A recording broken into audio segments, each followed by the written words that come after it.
Hello, everybody. I'm very sorry about that, and I'm sorry about how late it is because we had technical difficulties. If you've been around this cast They long enough, corrupted our stream. yeah, if you've been around long enough, this is not a surprise to literally anybody. But today, we are debating the most terrifying, horrible, and if you love cosmology, stick around, of matchups. Knull from Marvel versus Oryx from Destiny. But who am I with today? Who's below me? Who's this? I am Wraith, and Destiny is the best, and I'm a Witness fan, and I'm debating a character that's not the Witness. So yeah. We're all very quiet. Oh no. Hmm. I've turned us up. Okay. I thought you were leading into like a person No. introduction with that. Okay, Polaris. You want to give a little introduction of who you are? Hello, I am Polaris. I am the pitcher of this matchup. A massive fan of Oryx, and I think Knull is just very cool.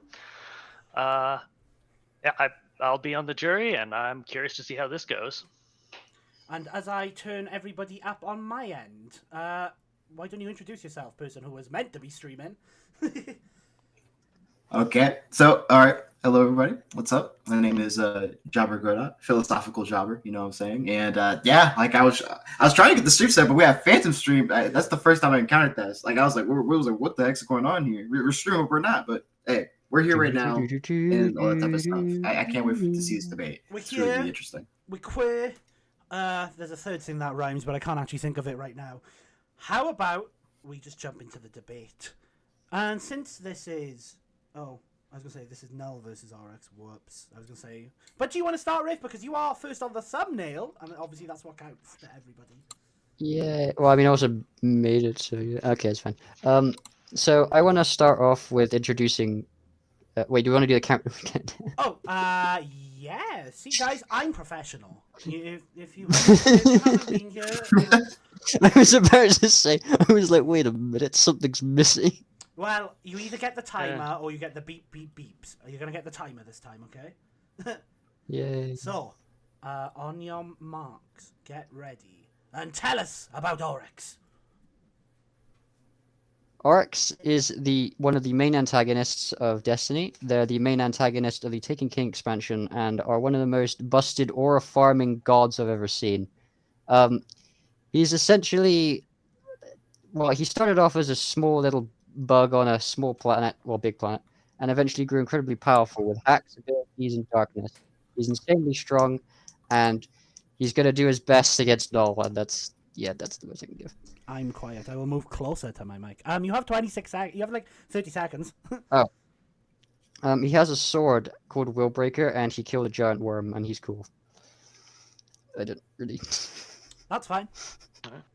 I'm not good at these 60 seconds bits, so I'll be honest with you. No, that is completely fine. I also realised the 60 seconds is right on Jobber's face. So I will... Hello. I didn't see it. Yeah, you can't see it because it's only on OBS. So it will like... Okay, I guess I can start my 60 seconds. Before there was anything, there was nothing. And before there was nothing, there was Knull. Knull, who exists from the primordial void that exists between the 6th and the 7th cosmos. The man who survived the Big Bang, the creator of the symbiotes like Venom and Carnage and Scream, and these symbiotes are actually, there's quite a lot of them. Despite him not being a symbiote himself, Knull is incredibly powerful. Known as local aura farmer of the Marvel Universe, Knull has control over every single symbiote in the world. He is incredibly powerful, able to one-shot heralds like you've never believed, and has a slew of hacks. He's going to be able to defeat Oryx in this battle with just his sheer aura alone, because apart from that, he doesn't do that much. He fights Venom, and he does that a lot. Anybody ever wonder how Venom's a herald now? Yeah, it's because of this man, Knull. And that's my 60 seconds. Yeah, that was better than mine. That was a hell of an introduction. God dang. Hell So of what an you're introduction. saying is he's spider tier. Yeah, he's spider tier. He's only spider tier when the writers demand it, okay? So every character. So I mean, yeah, you could say the same thing about Tanix from Destiny. I can kill guardians, but I shouldn't be able to. okay. Uh, Why would our jury today, Polaris and Jobber, what would you like to hear about first? Do you have anything, Jobber? I kind of just want to hear I want to hear the feats. Like, just like, what's the feats for these two? I know they got some bonker stuff. Like, give me like, how about speed feat? Give me speed feats. Like, what speed feats do these two have? Like, how fast are they? Okay, like, are they slow as grandmas, or are these guys like Wally West levels of speed? I need to know. I need to know. should I start first? You can go if you or do want. Yeah, you can go. Okay, so Oryx is a bit weird on speed. So he's essentially similar to other Guardians, where he's like kind of not really bound by like space and time in a way. But he has fought Guardians on numerous occasions. He fought a Guardian like in the Taken King story. He fought them twice. And he's also fought Vex a lot. Vex are very strange, considering that they can create weaponry that, well, they can be used to create weaponry that can literally shoot bullets that travel forward in time. And they can also, what was I saying? And the Vex are like Atheon, for example, who the Guardian had fought previously, can quote unquote sidestep the past and the present, and can straight up open up time streams with pure power alone. He just goes like and opens them up. So what else is there? Yeah, so he's Guardians roughly have like light speed to infinite speed to immeasurable speed based on the Vex stuff. There's also the fact that his Throne Lord is technically infinite, so he would, in a way, be able to go through it, like pass to this one side, the other. And the fact that he also, what was this? Also just has like teleportation straight up as well, which can help. But yeah, his speed arguments are a bit wonky for me. That's my only disadvantage with Destiny stuff. Well, that's a pretty good explanation, I think. Okay. I don't know if I did that well enough. I feel like I didn't do that quite justice, but he is really weird to speed scale. That's all I'm gonna say. No. I mean, I think he did pretty good, because like the one thing that interested me most was the immeasurable speed bullet. I'm like, dang, that's some DC shit right there. Like, well, whoa. so is that, so you know Voidwalker Guardians. So the description of Voidwalker basically states that Guardians are not bound by the laws of space and time. One of the abilities is blink, where you literally blink out of reality, like you move into a different reality and get somewhere instantly. It's like a mini instant transmission in a way, if I've gotten that right. And then the description for Nova Warp literally says that you basically subvert physics and just start blinking around everywhere. So it's a bit weird in the speed department. He does also have like a lot of Vex in his like Taken menagerie as well, so a lot of them kind of have that stuff too. So it's a bit weird speed stuff. Okay. I don't know if that's enough to convince you. I do apologize. I think it's really interesting. I'm like, okay, all right. That's what they got cooking for Destiny. Like, that's pretty neat. I'm like, okay, they got smoke. All right.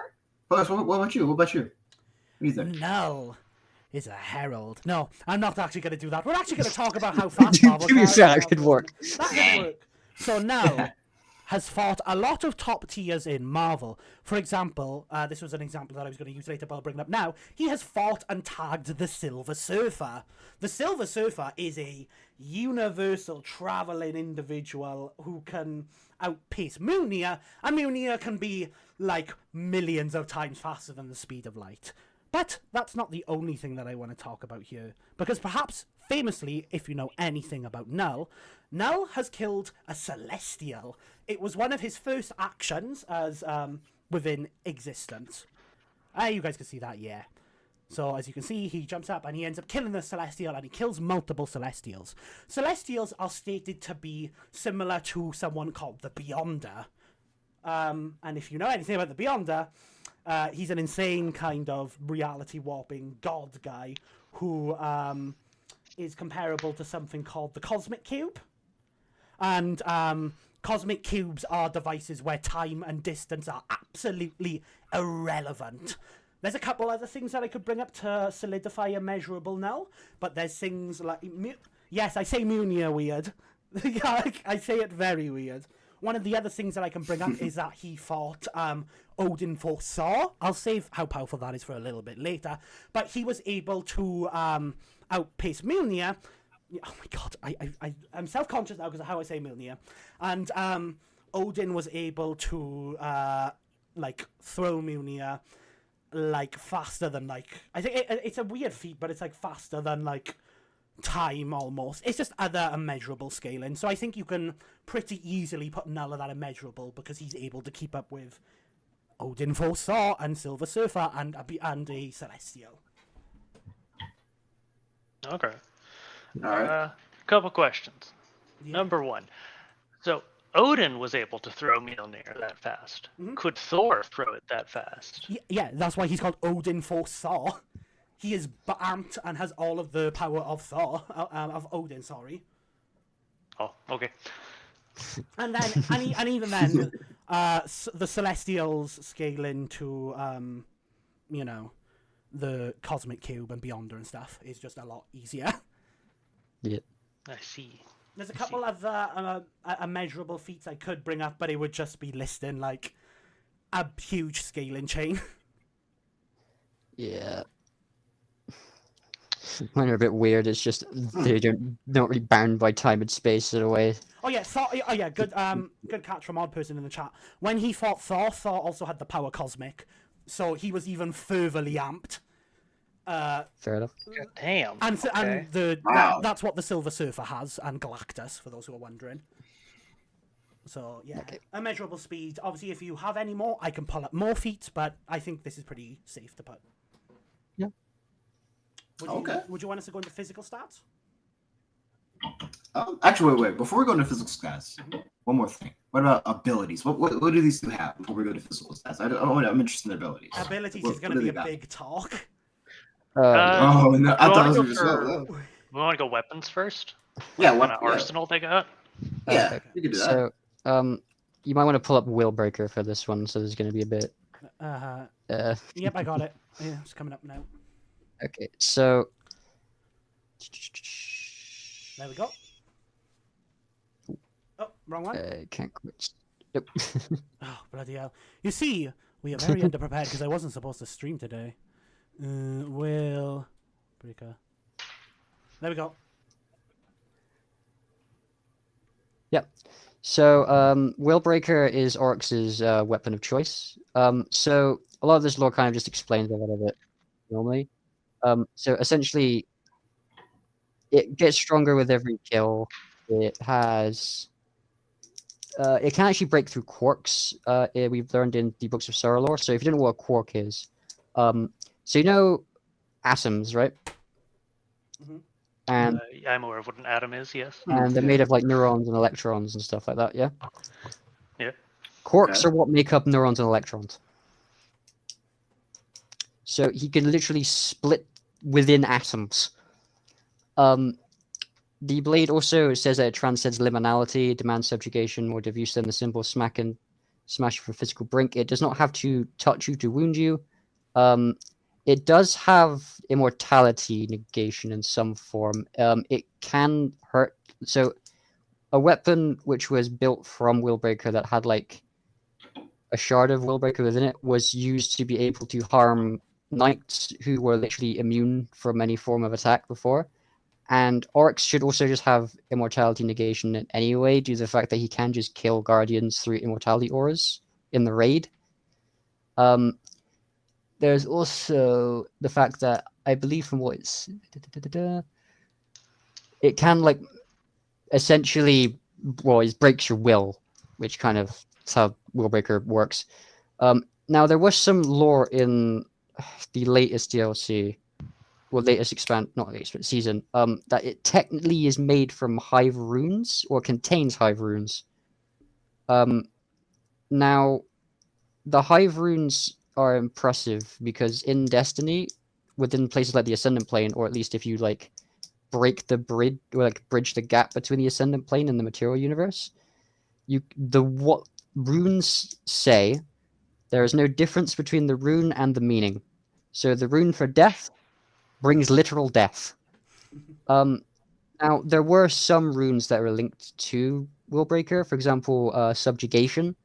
And other runes have been able to be used as like prisons, for example. There's runes that you can use to like lock people in like what's it called?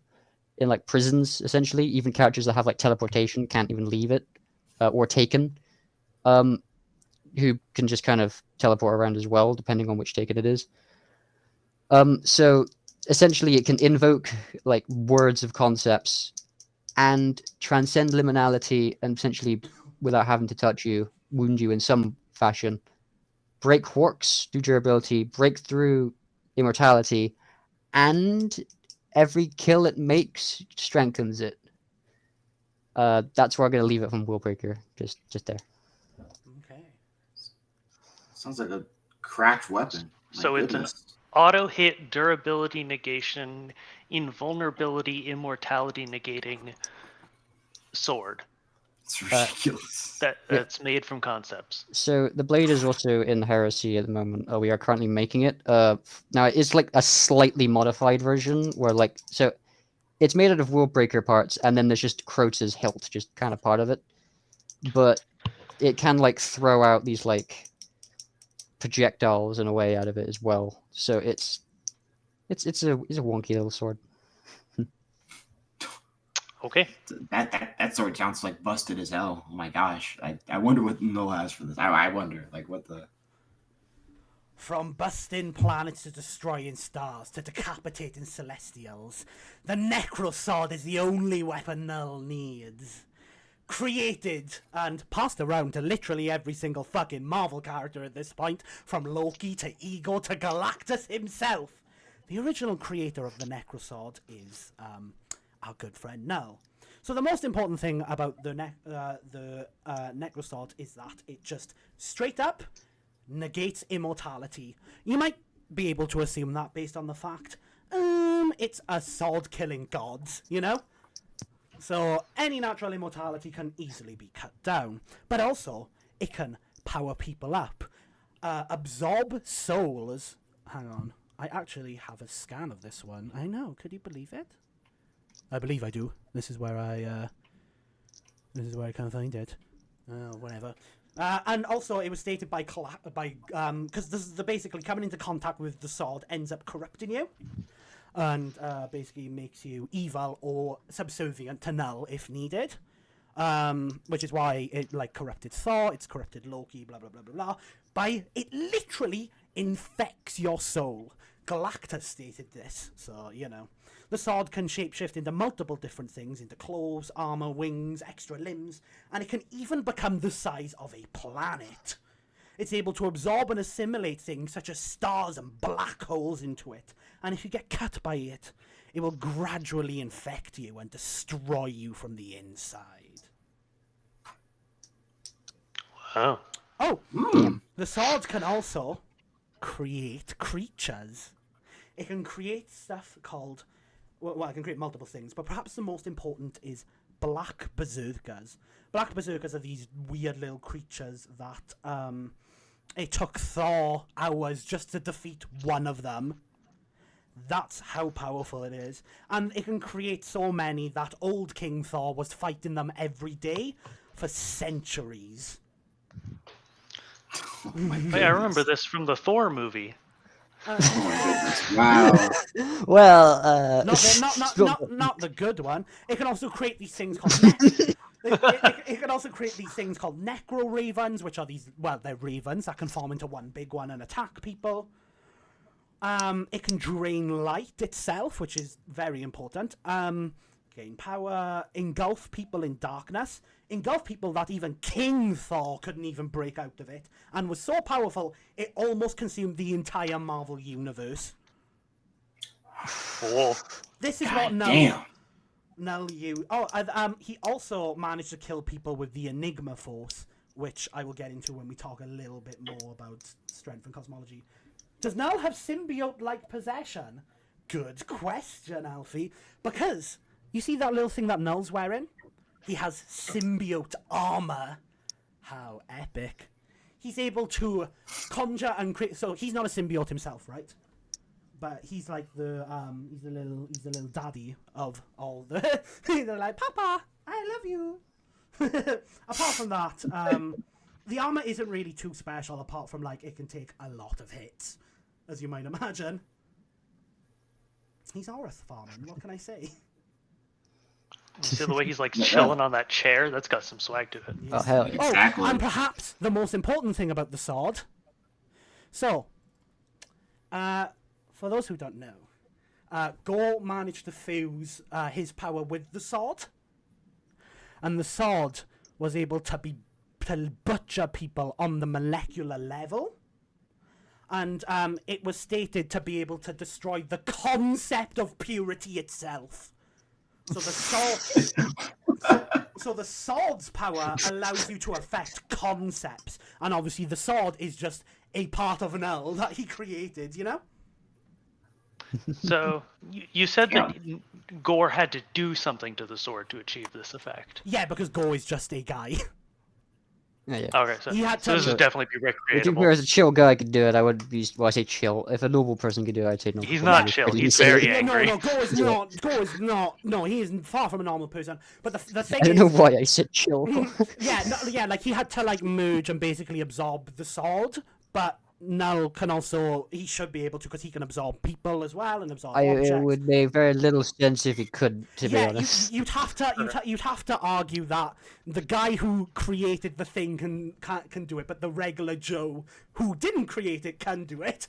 Okay, yeah, that makes sense. So Madoka's cooked. Madoka. We can't roast Madoka, it's not him. Oh no. And if he so desires, he can turn the sword into the God Bomb. The God That Bomb. sounds extreme. Yeah, the God Bomb is it's basically a moon-sized bomb that was going to end basically everything. It's you know why he's called Gore the God Butcherer? He was gonna butcher those gods with the God Bomb. He's gonna blow them all up. Get them out of here. Yeah, so that's kind of the most important equipment, the Necrosword. Oh, I forgot one more thing about Willbreaker, I just remembered it. Mhm. It can cut into like space into other dimensions as well. Like it can just straight up cut into space, which is a neat thing. Yo, Virgil. Like so you can cut into another dimension. Like Crota did this with his sword and ended up cutting into the Vex net and kind of pissing off Oryx for many other reasons. So it does have that ability. I just felt I needed to mention that because I forgot about it and it was in my brain for a minute. Would that count as another Okay. form of durability negation, like the ability to cut space between someone, or does it not work I like mean, that? it has quark breaking, which I think would classify as some form, and plus the immortality negation stuff. So, at least it might help with like sealing stuff, at least, or just cut into a dimension and just kind of Alright. might help with some of the Open- taken stuff, open the like door. the Ascendant Realm. Hello. Yeah, like if they Alright. need to enter or leave the Ascendant Plane or whatever reason, or like something like that, or if he's got like shut in a dimension, he can like cut out of it, kind of way. Alright, so Knull has his sword, Oryx has his sword. They're both busted as fuck. That's one way to put it. Any other weapons? That's probably all that I need to bring up because it kind of now goes into stats, hacks, and army stuff. Do you want to do abilities that are like general outside the sword, or I'm But assuming? which is longer though? Probably, Strength, like probably defense stats or would be abilities? easier to cover. Yeah. Okay. Okay. Alright. I feel like we should leave abilities and army for a little bit because it can get a little. That's when it's gonna get crazy. Yeah. So. Okay, I might have to end up going to some cosmology stuff for this. Okay. So now. One of the biggest opponents to Oryx's armies and himself is a faction known as the Vex. Now, the Vex are essentially this entire collective of beings who existed before. Well, they existed as abstract patterns before the universe began in a game of gods who existed before all of the creation of the Destiny universe, right? Called The Winner and the Gardener, and they basically kept playing games, and the Gardener got mad because the Winner kept winning because he kept winning the same way. So the Vex are basically those chess pieces that kind of just entered the universe. Now the Vex have quite a few interesting cosmology stuff. Inside of the material universe, they create a place called the Pyramidion. If you can find Infinite D or Pyramidion, I think I should be able to. I forgot what I Yeah, called it. you can just I start. think it might have just called it Infinite D. Yeah, you can start talking about it if you want. There's Hilbert Space and Infinite D, so whichever one you want to put up first. Ooh. Yeah. So this is mentioning the Hilbert space that's within the Pyramidion.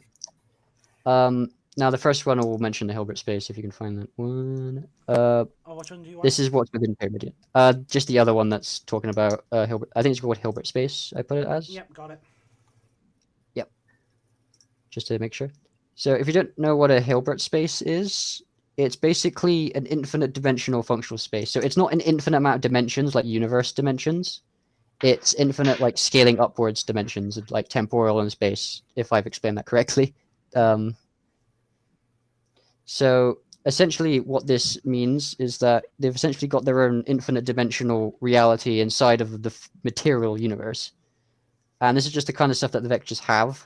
The Pyramidion is exactly like this supremely important part of the Vex cosmology. It's just kind of there. Other places like the Vault of Glass, Nessus, the Infinite Forest, which goes into like cardinal numbers and stuff. So Infinite D is pretty confident for like Vex stuff. Now that is purely for the material universe. There's also the Vex, what's it called? The Vex net itself, or the Vex domain, which is above that as well. Vex domain should at least be Infinite D. Now we get into the weird stuff. So, okay, so there's the Ascendant Plane. Now, the Ascendant Plane is a place that is immaterial. It is essentially like the dark. Well, I say the darkness. It's a metaphysical kind of realm, right? That is essentially contains higher dimensional realities, or it contains something called throne worlds. So the Ascendant Plane, since it's like essentially a flip of the normal universe, should be able to contain infinite dimensions. You can support this because Io, which contains the pyramid and literally on it, is in the Ascendant Plane now as we speak. Now there's the Throne World stuff, which if we can mention, where is that? It's the one that's just called Crota, I believe. Oh, sorry. Sorry, that's my fault. Yeah, you have to be like, can you pull up blah blah blah? Otherwise, Oh yeah. I won't be able to.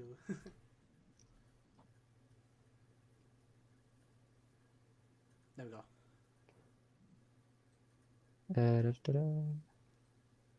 Yeah, it'll take a minute, so just talk. It's on.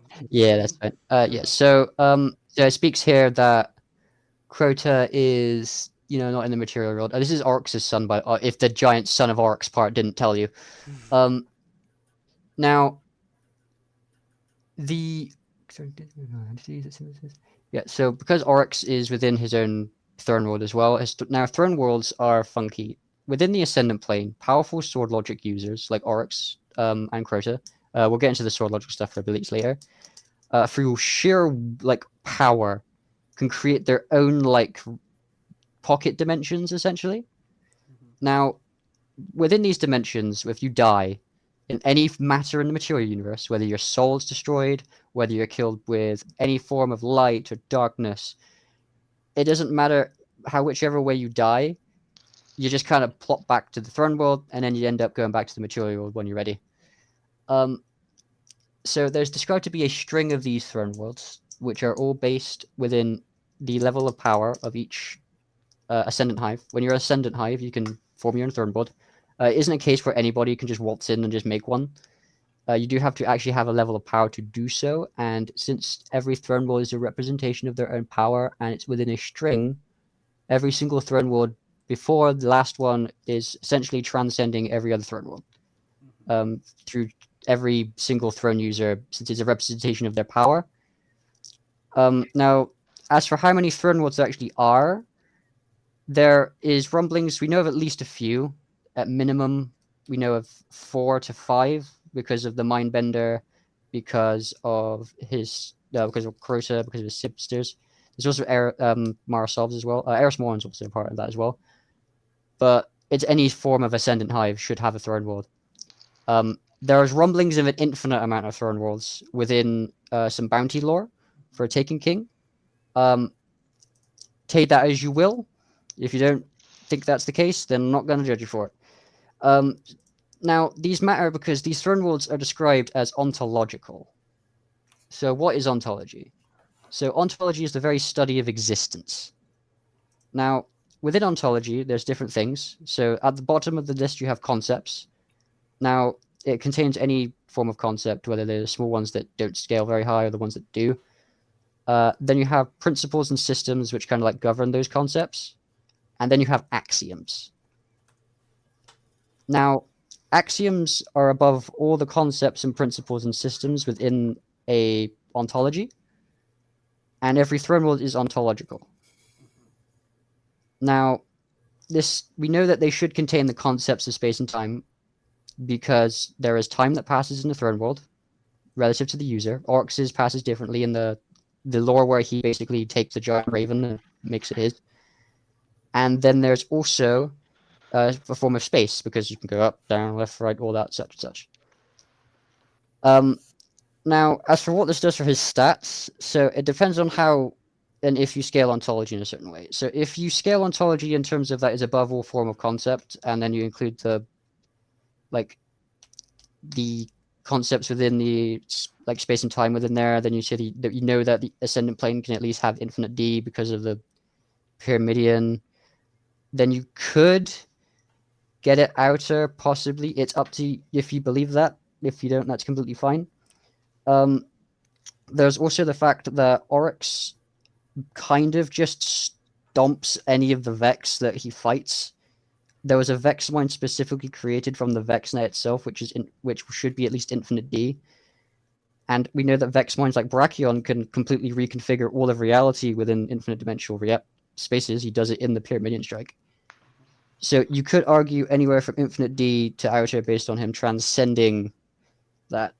And if you believe in the ontological amount and the amount of layers into that from each throne world that is stacking above that, however many layers upwards you believe is up to that. It's up to interpretation on that one. Mm-hmm. Okay. If you don't believe in outer destiny, I'm not going to get a shadow match about it. It's up to you. Okay. It's completely fine if you don't. I think I'll just start with the cosmology before we get into how Knull affects it, right? So, for those who don't know, which you probably do because Marvel has been everywhere, the Marvel multiverse basically has this idea of the many worlds interpretation where basically there is a infinite amount of different universes, like 616, 1610, blah, blah, blah. A single universe is infinite in size with multiple, dimensionality timelines. This can be shown with, people like Thor, who was imprisoned in a 4-dimensional construct. There are higher dimensional spaces within the regular universe. People like Dormammu are referred to being higher dimensional beings. Let's get into it, shall we? So basically, Knull has a lot that we can talk about. But let's talk about something simple. In one of his first appearances, he just kills the Sentry. For those who don't I know this one. He just tears him in half. No, yeah, so that's what he's doing here. He's tearing the Sentry in half, and then he eats him. Oh my... What? Yeah. That's... Child, I am Knull, Lord of the Abyss, God of the Symbiotes. That darkness inside you, that darkness bows to me. I am the Void. See? Aura Farmer. And... but perhaps his most important fight is his fight against Odin, Force, and, God King Thor.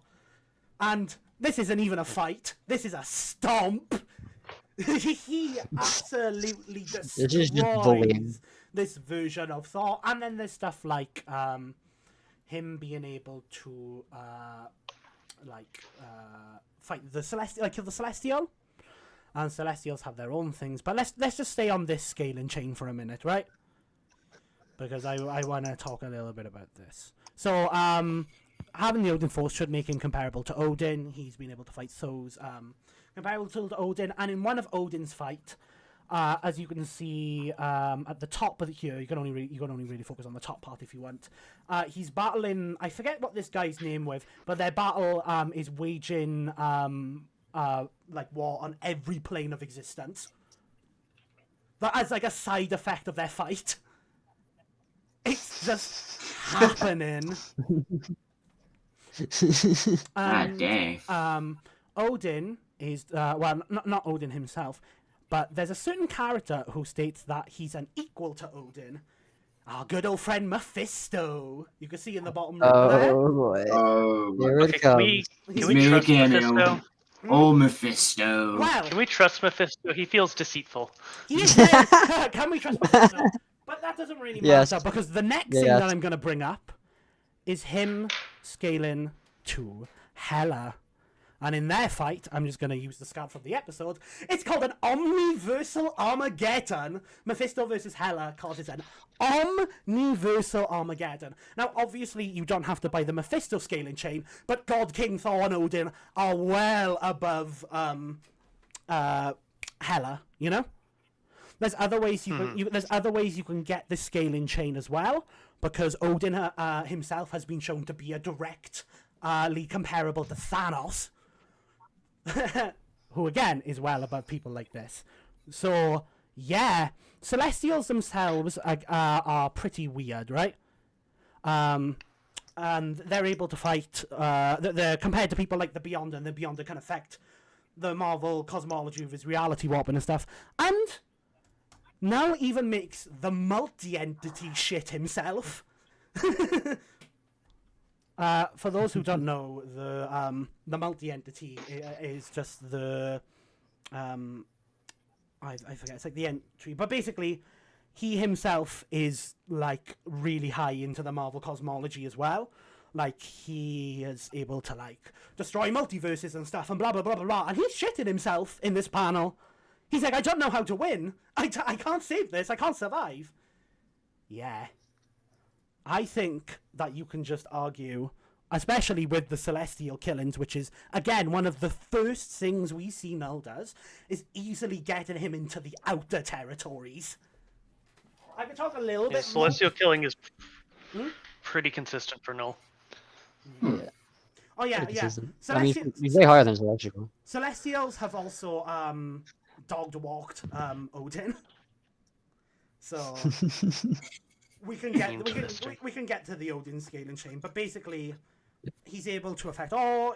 Just being able to fight all King Thor and the Killer Celestial would put him around Odin levels, and Odin can affect the infinite reality as a side effect to his battle.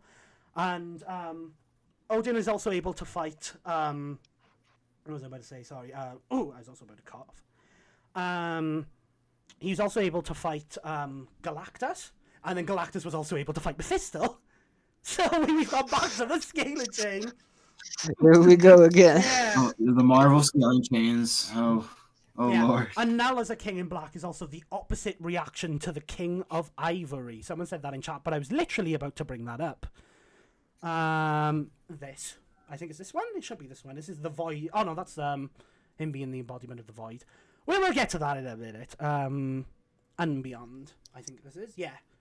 And Beyond. Yes. He is like the counterpart of the King in Ivory, who are like the Beyonders themselves.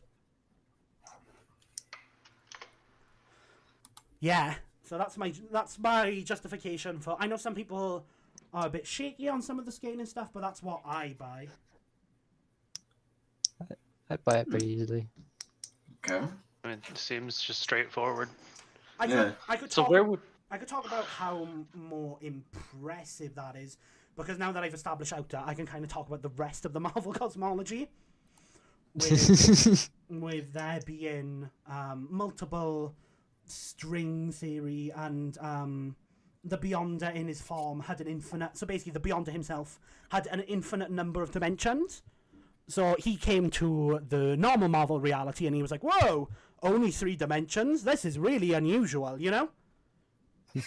So there's also Infinite D, but then also affecting the entire Omniverse. Yeah. It's just so broken. I want to. Oops, sorry. Go. No, you go on. I was just going to mention Oryx stuff. Your stuff is a bit important for this one, so I don't want to take away from you. Oh yeah, yeah.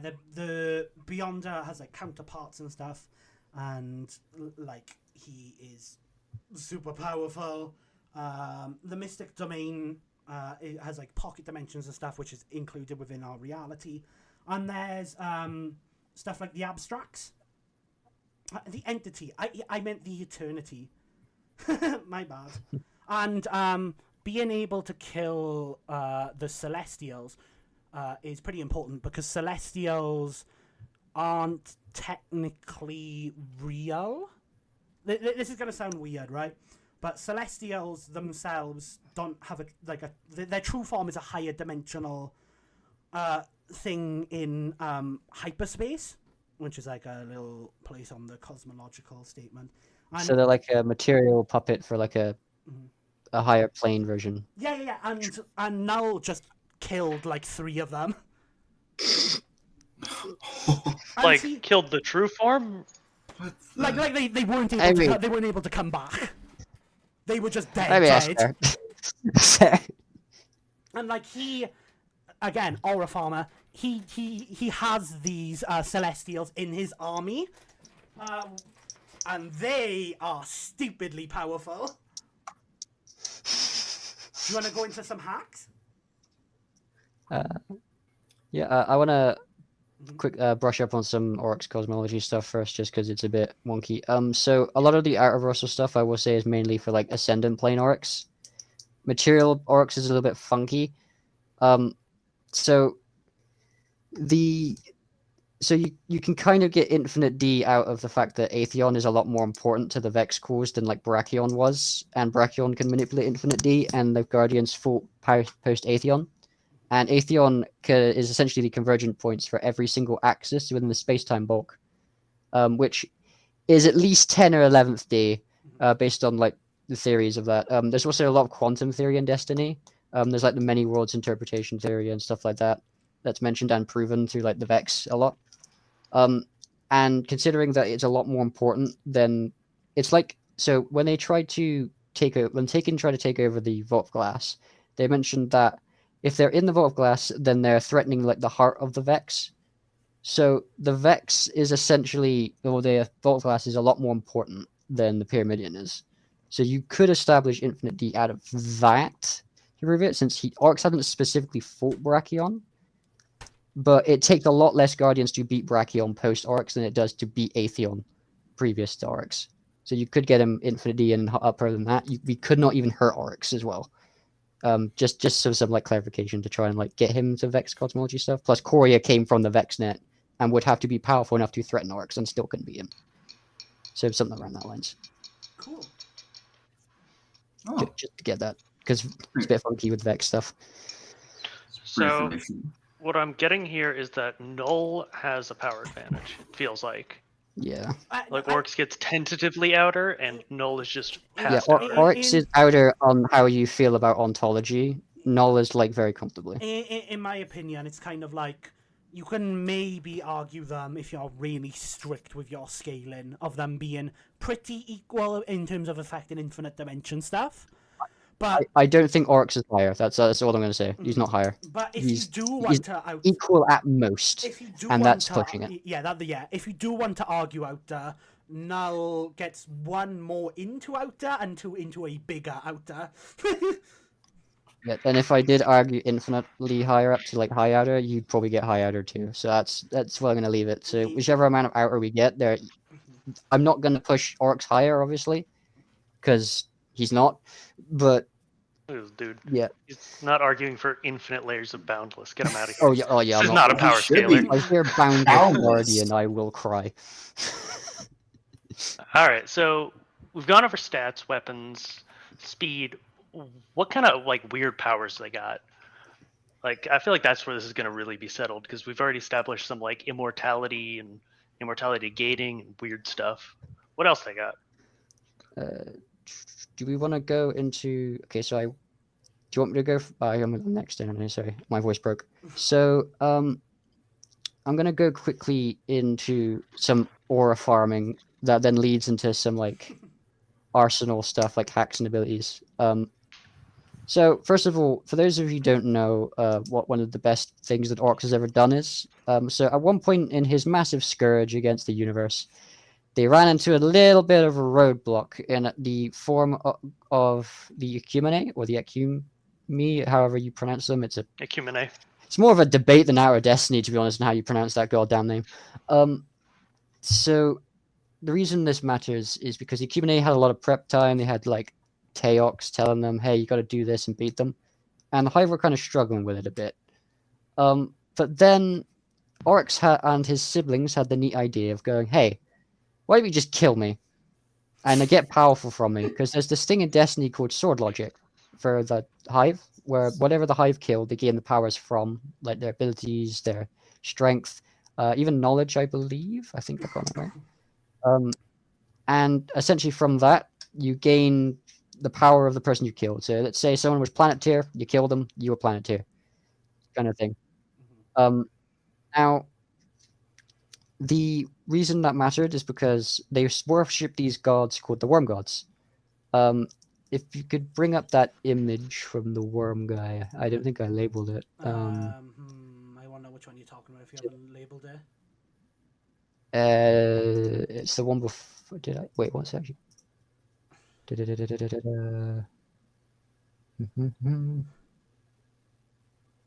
not label it?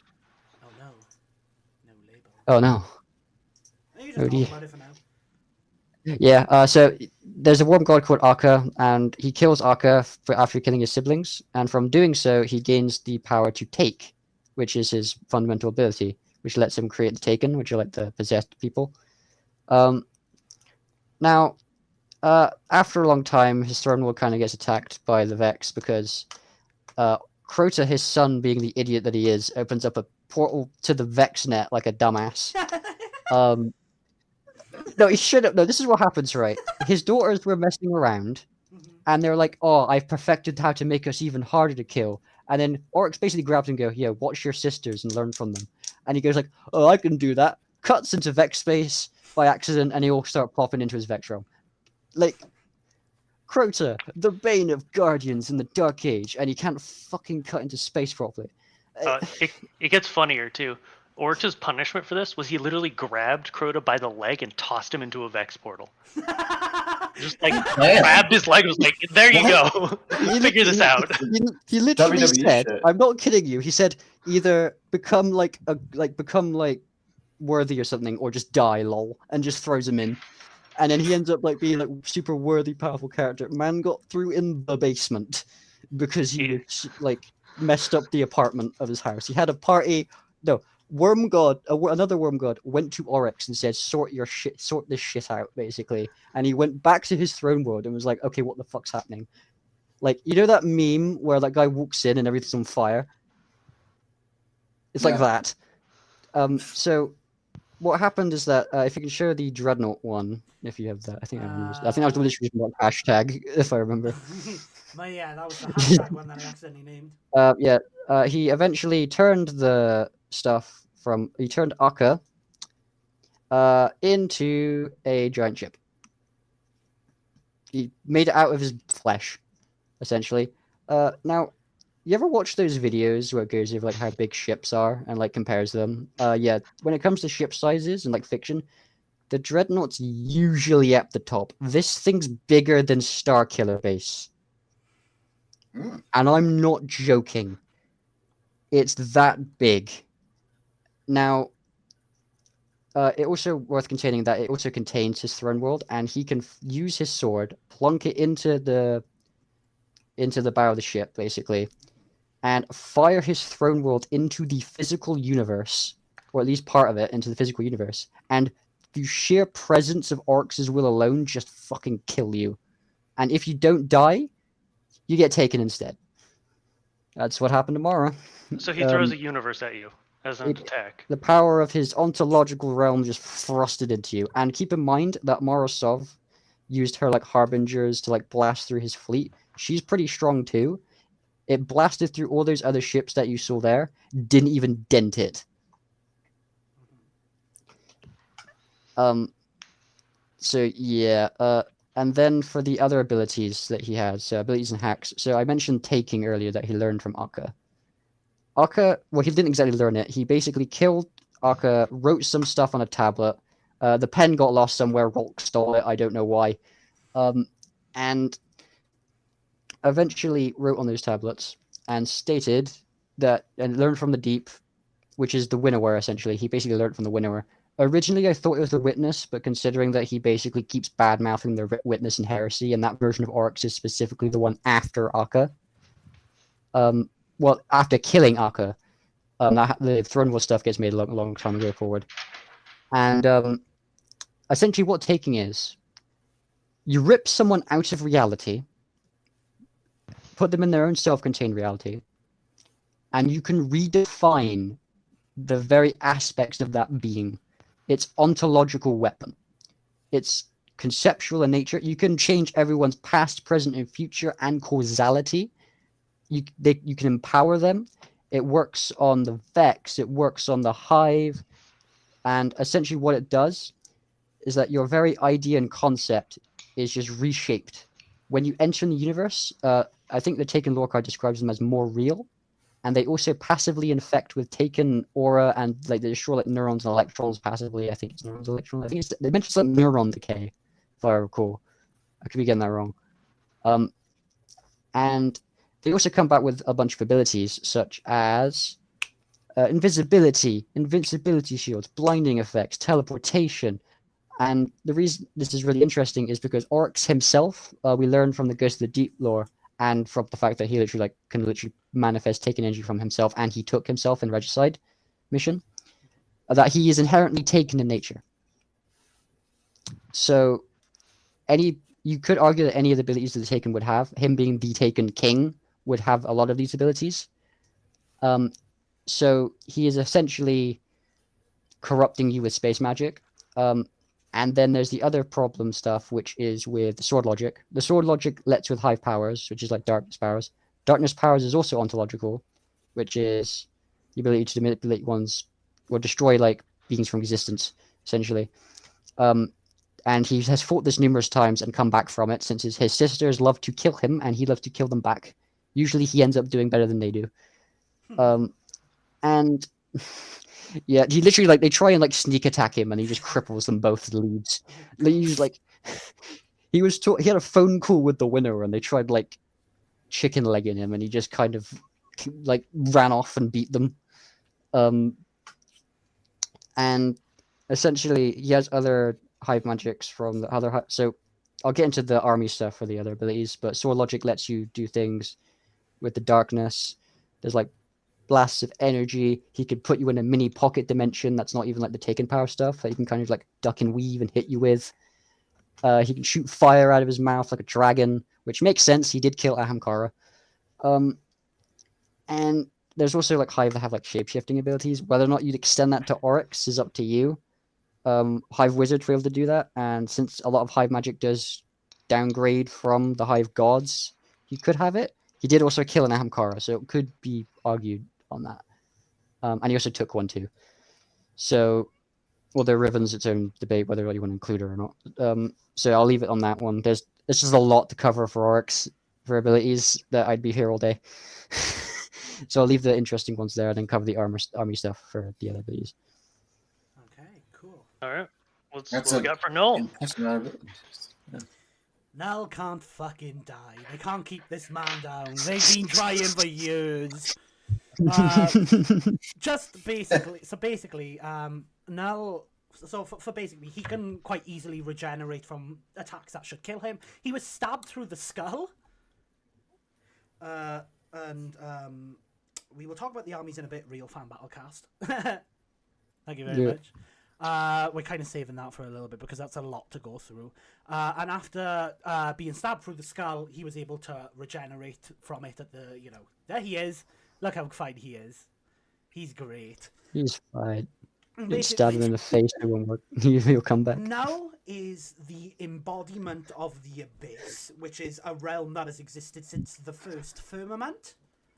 The first firmament... My gosh. The first firmament is like kind of the first... it's the anti-god, the one below all.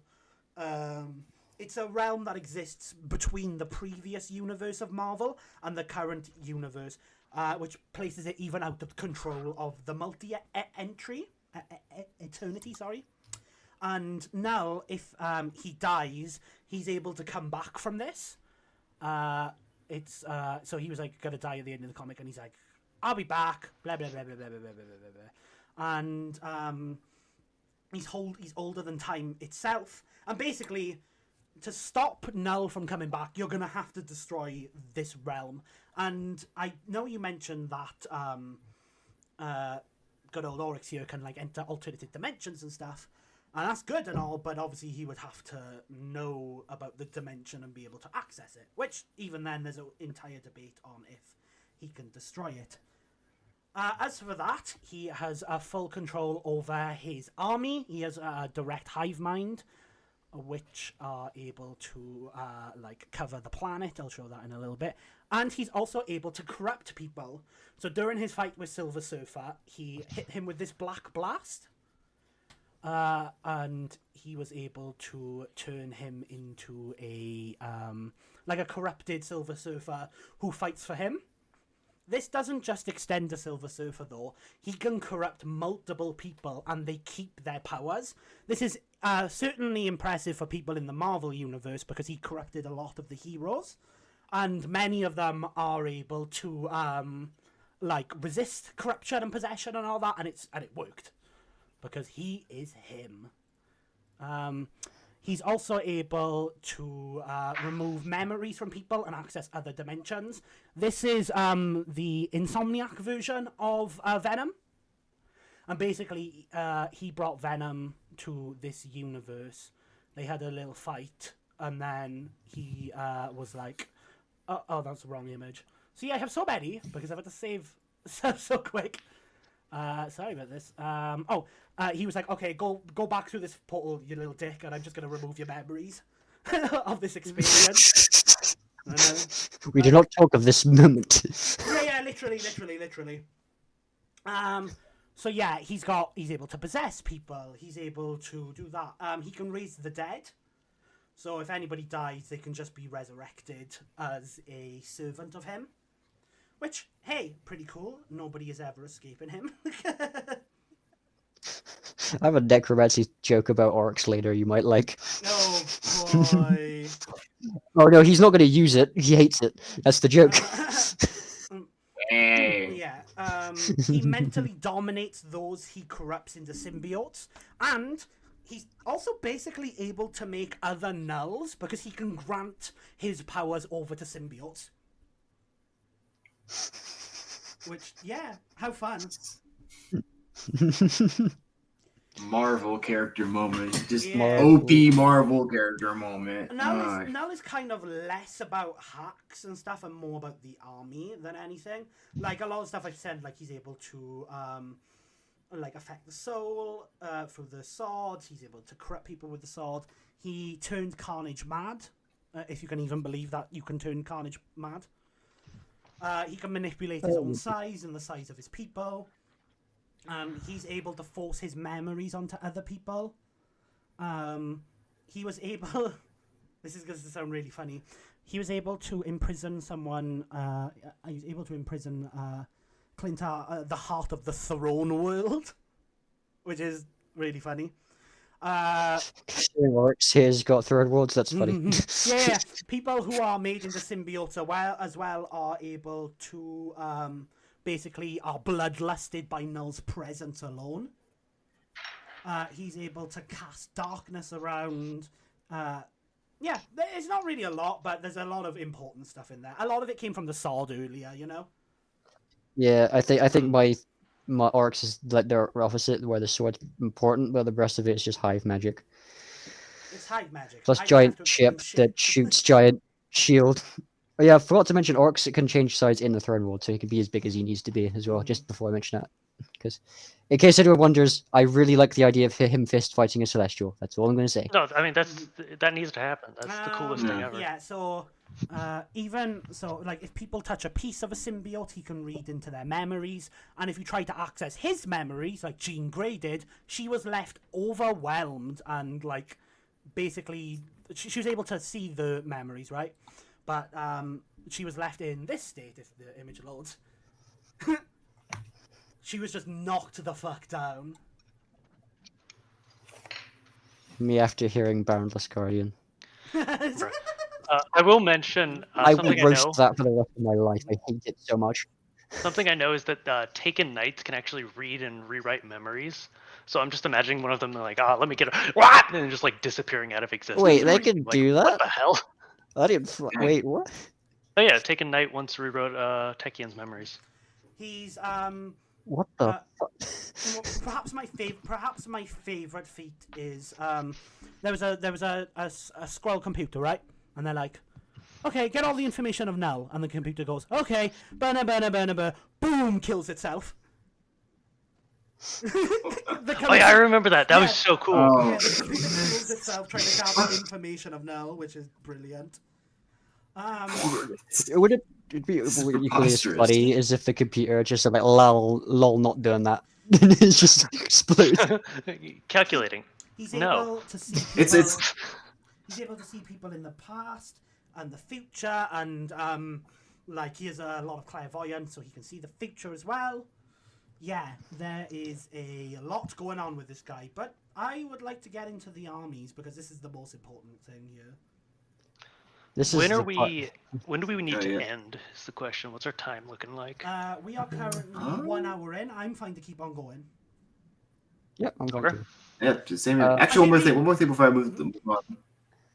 Well, I mean, with the computer thing, that I'm still baffled at that. Why don't I just imagine like something like I don't know, courage to cowardly dog this time goes here.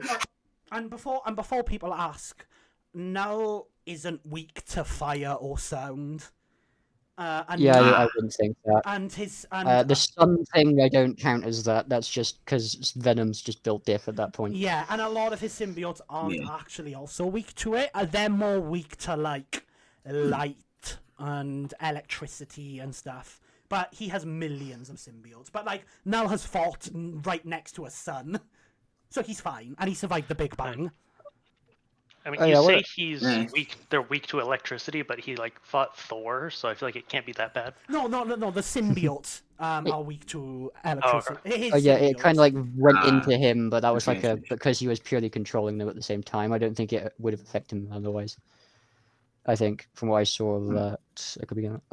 I did want to mention the computer thing that you mentioned. I'm not disproving it, obviously. I just want to mention that Oryx actually had a similar thing with Korea, where Oryx was like, "Simulate me, bitch," and the Korea basically had a panic attack.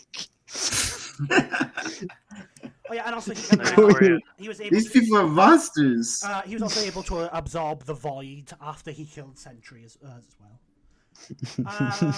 I do wanna talk about symbiotes now because there's a lot here, and I feel like I might be here for a while. Do you want me to do Taken first, or do you want to do a symbiote first? I think I would rather do symbiotes first. There's a lot. It's okay. Yeah, I'll go for that first. So basically, how Knull can create symbiotes, he can summon symbiotes, he has a whole lot of symbiotes. He is able to see through them, like hear through them from an entire solar system away. He can create symbiotes from the shadows, with the all-black sword being one. He can separate people from symbiotes with a gesture. Take people, control them and take them into symbiotes. And the symbiotes are, like, he's so in sync with them that a group of them were able to seal the planet. So basically, these are the symbiote dragons. We'll cover them in a little bit now. But they were able to do this. You see the planet right there? And in the next panel, he's able to like cover the entire one, you know? The entire planet. I love this part so much. I need to read that comic. I've seen the stands of it. But Yeah, King in Black. Very good art. He's able to control what powers the symbiotes have and use. So he was able to prevent symbiotes from going to another universe, even though he didn't have control of that specific one at the moment, you know? The symbiote planet covering thing was strong enough to hold back the Enigma Force, and the Enigma Force is another cosmological power thing that we don't really need to get into right now. Even the thoughts of people connected to the symbiote, he's able to there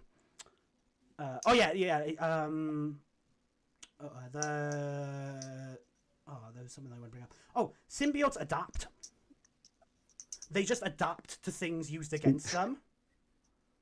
Yeah, no Oriform's JPEG. Yeah, so because I named all these funny things. Even like, so say like you like decapitate one of them, they just come back from it. They don't set off Peter Parker's spider sense, which is crazy. damn. A person who was soul bonded with like so basically their partner got turned into a symbiote, and they were also turned into the symbiote because their souls were bonded. That's how powerful they are. Those are just the regular symbiotes, right? Those are just the normal ones. He has he has symbiote dragons, so they provide us with the best Marvel feat ever of being able to travel across space in a very short amount of time. But they're basically just like flying Godzillas. Yeah. Also, symbiotes are consistently immune to the pen and stare. Which is yeah. Because why not? They are able to. The symbiote dragons can fire symbiote goo out of their mouth to restrict people, and they were even able to restrain Doctor Strange. They were able to become a giant kaiju at one point. They were able to kill 2 billion people in 1 hour. Okay, let's just get to it. The Celestials. Celestials are fucking crazy. Celestials have their own entire list of hacks, which includes being able to shape creation. They were able to transmute people, like they transmuted Thor into a frog one time. Funniest shit I've ever seen. They can create illusions of themselves. They can fight in constant levels of existence. They can teleport people, BFR them. They are resistant for their souls being affected. Which is interesting because Knull was able to affect one of the souls of the ones that he killed, and Celestial was he took a hit from the Ultimate Nullifier. You know that thing that rewrites reality that Galactus has. Oh yeah. No shot. What? Oh my goodness. I'm rubbing my head right now. This is. He has he has sentries which are able to fight against. He has like a purple, a green, and an orange one, which are able to fight evenly with the Silver Surfer. And they have a level of control over the symbiote planet thingy that he did as well. There's symbiote foot soldiers, which are just kind of the ground force. They can teleport. They can get slashed and regenerate. They can drain the life force from people. He's had possession over Daredevil, Miss Marvel, Cable, The Thing, Storm, Human Torch, Carnage, like a lot. Even Jeff the Land Shark. And shit, that's the biggest speed of them all. And if they it's like a zombie virus, right? So if a symbiote ends up hitting you, it can corrupt you into a symbiote. Yeah. That's a lot of the army stuff.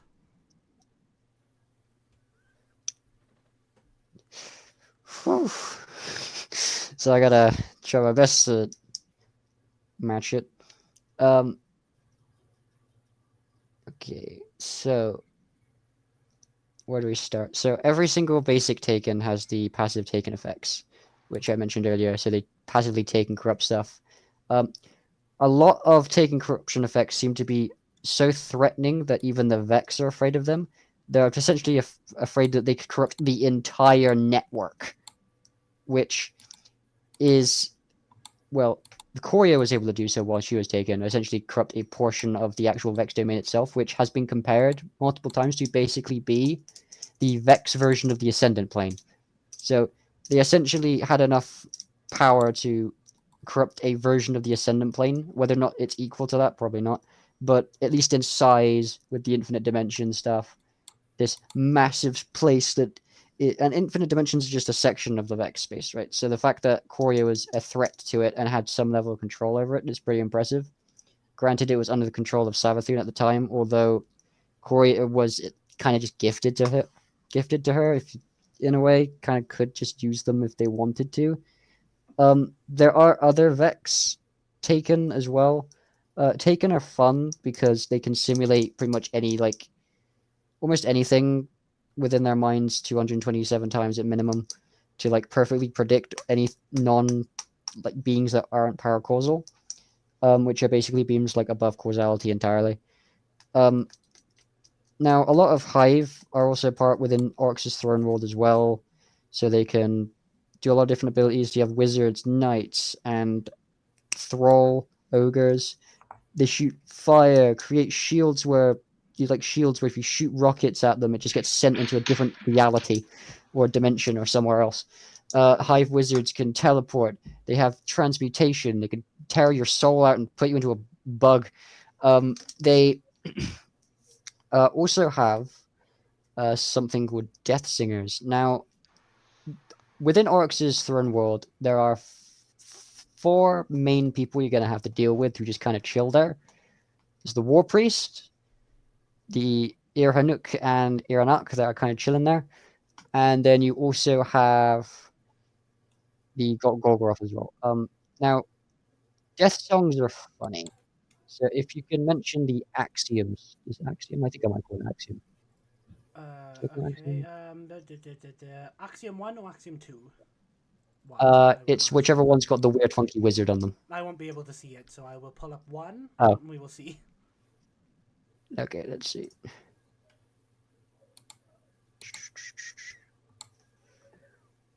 I probably should have named this one Death Singer now I think about it. The other one. Oh. I got it. Yeah, it's fine.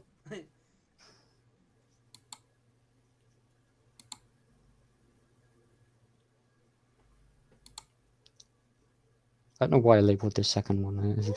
I did not do a job labeling these. So yeah, Death Singers. So now the thing that's talking about here being axioms, they're like within the ontological like framework stuff. They're basically self-evident truths. Now, without the Death Song stuff already, Oryx has this too, by the way. They can basically destroy truth itself and define what is true and what's false within, like, at least the Throne Worlds, which is pretty neat.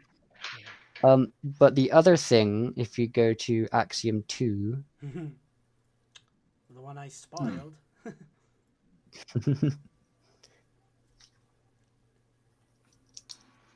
Oh, that is Axiom 2. Yeah. Oh. Axiom 1, I meant. Damn it. I messed my numbers up too badly.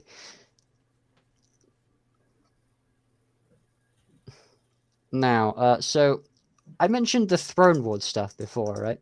Where every Ascendant Hive, especially within the courts, have their own like Throne Worlds. Which is the place where if you die in anywhere outside your Throne World, you just kind of get sent there. I originally thought it was just in the Ascendant Plane, but then I discovered that Ute, who died in Crota's Throne World, just kind of appeared at his own funeral, which is a bit weird, considering she died in the raid he did. Now, the reason why this matters is because if you notice the little few lines that mention Irhalak. Now, Oryx would have a lot of Death Singers. It's kind of just a rank that Hive have. But his siblings who would be chilling in his Throne World if you ever tried to attack him there, you'd want to anyway. You want to cut his tithing system by killing them. So it mentions that it he sung it within her throne world and killed everyone who listened, quite irrevocably. Why does that matter? Because it implies that you can even kill people despite having throne worlds. They can kill you through true form shit. What the fuck? This is just, and you're probably wondering, well, how good is this stuff like normally? Well, it's even funnier when you realize that it can destroy your soul, destroy your mind, and they put multiple different death singers on different edges of planets, and basically within an hour just completely ripped it to shreds. Some other Taken stuff they have. So they have a giant Taken like raven that's big enough to like claw moons and put their wings around planets, similar to like Knull did with like the symbiote stuff. Just imagine it's like giant like wings, like Taken energy with like this huge bird. Is pretty strong. And then the other Taken, which are a bit okay. So there's two really dominant Taken that are gonna be a bit of a question mark. So Korea was originally taken. They were specifically designed to kill Oryx, and they are this super powerful Vex Mind that post Oryx's defeat had been used under the Savathun, and basically was a massive threat to the last city, and basically required them to need outside help to even deal with it. They were like nestled within the VexNet itself. And Korea is a wielder of a lot of weird tricks, like temporal disintegration, like things that they kind of throw out, like the little barriers to like disintegrate you. It's implied it's temporal disintegration. It's stated, so it could possibly be actually time erasure destruction. And Korea is also a user of the sword logic. They actually deduced it when they entered his throne world. They did have to worship the worms to gain the actual abilities of it. They kind of just earned the right to be there through the killing stuff. Oryx's throne world is defined by sword logic, so you have to follow those rules, which is the idea of you kill things, you get stronger. So any like paracausal abilities or like equality has to fall underneath his like rule. He kind of is like the more powerful while he's in his throne world. But Korea is pretty tough in that regard. When we do fight Korea, right, we fight her like post like Brachion, post Atheon and all that, which are like Infinite D, so it's pretty tough taken, and she should be quite strong. And then there is the big question mark, which is Riven. Riven is a really big headache because she technically could be used, but she technically can't. The problem with Riven, so for those who don't know who Riven is a creature known as Ahamkara. In Destiny, they're basically these magic wish dragons that can grant wishes, shape shift, shoot fire, break the fourth wall. They know that the real world exists, and they want to get here. So Riven is wonky because she lost her free will when she was taken. When you're taken, you lose your free will entirely. Even if Oryx died, you would never gain it back unless you're like untaken or have some like reason of getting it back. Like Riven, for example, she only regained it after Oryx died. But she's kind of like trapped in the Dreaming City. She could leave, especially since Oryx did take her in the first place. So he more or less found a way of doing it. And other Taken aren't exactly. He can take himself and send himself to the Ascendant Plane. He could very well do the same thing to Oryx, and he can just slice through dimensions with the swords. He did find the Dreaming City originally, especially since he peered into Morosov's mind to do so. Now, Riven's interesting because so Ahamkara wishes you don't want them because they will mess you up. You wish to fight forever because you're enjoying a good time. Now you're trapped in the Vault of Glass a few weeks later. Oh, what's a good example of this? I swear Ihakura Ray like lost some of her emotions from a Riven wish before. But there's another example within the Warlord's Ruin dungeon. Scorn basically killed an Ahamkara and ended up basically being trapped and permanently linked to that building that they killed them in. Another example is There's a question in chat for you. Isn't Riven trapped in the Dreaming City for like ever, considering the wish made? so it's a bit of a weird one, as I said before. So she could be. It could be a case where she's in there. She could possibly get out. You could maybe lead her there. As I said before, it is a bit wonky on how Riven works. Now, the reason Riven has been able to grant wishes while actually not being stuck. The best example I can give of this is Alderaan resurrecting the Fanatic due to that. Granted, that is also because they did have like a connection to Alderaan in some case. But the reason I mentioned Riven is if Riven was able to be used, the wishes can negatively affect those that they're used against. But Oryx wouldn't need to use a wish because when you kill a Ahamkara, it's classified as you wishing for their death, essentially. And they can grant wishes even when they are dead. So it's this weird thing where the simple thought of killing them, if you succeed, you still lose and get messed up in some way. Now, granted, I don't know how far you can take that. Other examples have been causing a time to continuously rewind the time loop. But it is also questionable on if you can use Riven in the first place. She's a bit wonky. I will admit that. Okay. I think we should probably start wrapping up now. Are you ready to get into final arguments? So the final argument I'll give. So Riven. Okay, so Oryx in the sword logic system, as the fight will continue through sword logic, every single member of the hive and that he has sword logic within them, so anything they kill makes them stronger. They have a ton of abilities that can negate through durability. They have many abilities that can kill you conceptually, kill you past that. And they have an army that can essentially have their deaths essentially removed. We know this isn't necromancy because Oryx fucking hates it. And a lot of Hive can kind of just come back from the Throne War problems. They can hide their deaths pretty much wherever they feel like it at this rate. And then as long as certain conditions are met, they can kind of just keep coming back. Taken corruption is problematic. If you try and corrupt them, it could possibly corrupt you as well. And then there's the fact that Oryx is incredibly hard to kill through a lot of different means. His sword doesn't really need to touch you, and it can negate immortality and can cut through quarks and go through durability. And yeah, that's the best I can do. Yeah, I can give. Okay. Knull is going to win this, and let me explain why. I feel like Knull has a inconceivable strength advantage. Wherever you put Oryx, Knull can get higher and higher, which means that he only really needs one hit to end the fight. I've already mentioned that he can affect souls in the very concept thanks to his Necrosword, so one slash is all that he needs. Having a hive mind army that includes sentinels who can transmute people, BFR, they can do a lot, basically, and they will be putting Oryx's army on the back foot. Anyone that dies can be brought back thanks to his regeneration necromancy, which is just going to piss Oryx off now that I think about it, funny enough.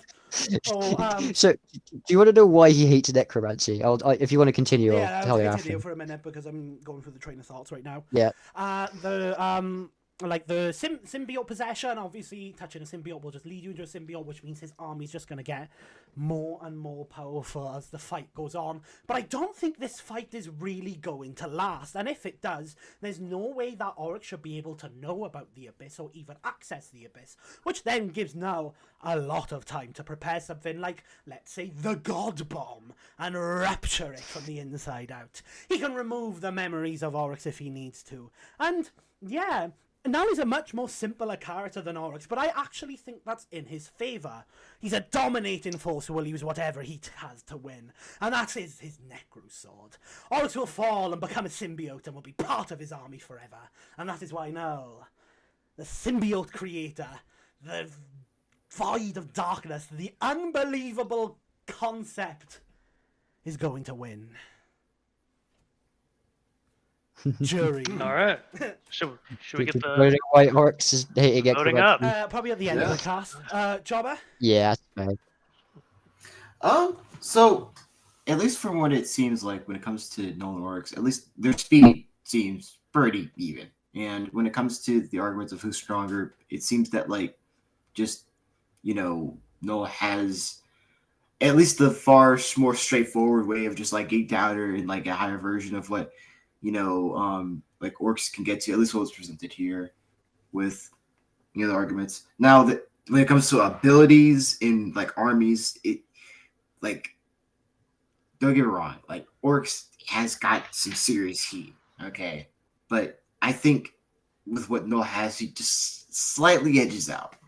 Yeah, that's my take. I think that I think in the end of the day, Oryx's chances of victory were null and void. I think we gotta kill this guy.